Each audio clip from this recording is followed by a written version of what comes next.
သူများကိုအပြစ်တင်တာသူများကိုကဲ့ရဲ့တာဟာကိုယ့်ပေါ်မှာပြန်ပြီးတော့ကြာရောက်တတ်တယ်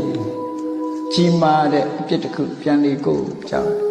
ဒါကိုအလွန်တတိထားเสียကောင်းလောကလူတွေဟာ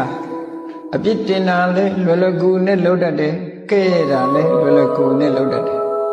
မြတ်စွာဘုရားသခင်ကိုရမြတ်ရဲ့အဆုံးအမကိုဒီနေရာမှာမှတ်သားသင့်တယ်ပေါ့ဒါနေ့စဉ်ဘဝမှာအရေးကြီးတယ်လူတိုင်းလူတိုင်းရဲ့နေ့စဉ်ဘဝမှာနှုတ်ကိုစောင့်စည်းခြင်းဆိုတဲ့နှုတ်ကိုစည်းကမ်းချက်ထားတာအမှန်တမ်းတန်ဖိုးရှိတယ်လူလောကမှာလုံနေကြတာနှုတ်နဲ့ပြောတာရဲ့ကိုယ်တည်းလက်ရောက်လှုပ်တာရဲ့ဒီနှစ်ခုပဲရှိတယ်အဲ့ဒီလိုနှုတ်နဲ့ပြောကိုယ်တည်းလက်ရောက်လှုပ်တာဟာအမှားယွင်းမရှိအောင်တတိထားပြီးတော့ဆောင်ရွက်ကြရမှာဖြစ်ပြစ်တင်မှုကဲ့ရဲ့မှုနဲ့ပတ်သက်ပြီးသူတစ်ပါးရဲ့အပြစ်ကို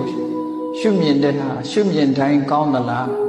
ကဲ့ရဲ့တာဟာကဲ့ရဲ့တိုင်းကောင်းသလားလို့ဆိုမကောင်းတာတွေအများကြီးရှိတယ်နော်မကောင်းတာတွေအများကြီးမြတ်စွာဘုရားကဟောထားတယ်ပရဝိဇ္ဇာနုပတိတ္တသူတစ်ပါးအပြစ်ကိုရှုမြင်တတ်တဲ့ပုဂ္ဂိုလ်လောကလူတွေဟာကိုယ်နဲ့ပတ်ဝန်းကျင်မှာကြည့်ဘယ်သူကပြင်ဘာလှုပ်တာပဲဘယ်သူကပြင်ဘာပြောတာပဲဆိုပြီးတော့တစ်ဖက်သားကိုပဲ blame လုပ်ဖို့ပဲစဉ်းစားတယ်ညာနော်ကိုယ့်ကိုယ်လည်းအဲ့ဒီအကျင့်စရိုက်ရှိမယ်ဆိုရင်ဒီအကျင့်စရိုက်ကိုပြုပြင်ဖို့လိုအပ်တယ်ပေါ့သူများကို blame လုပ်ပါနဲ့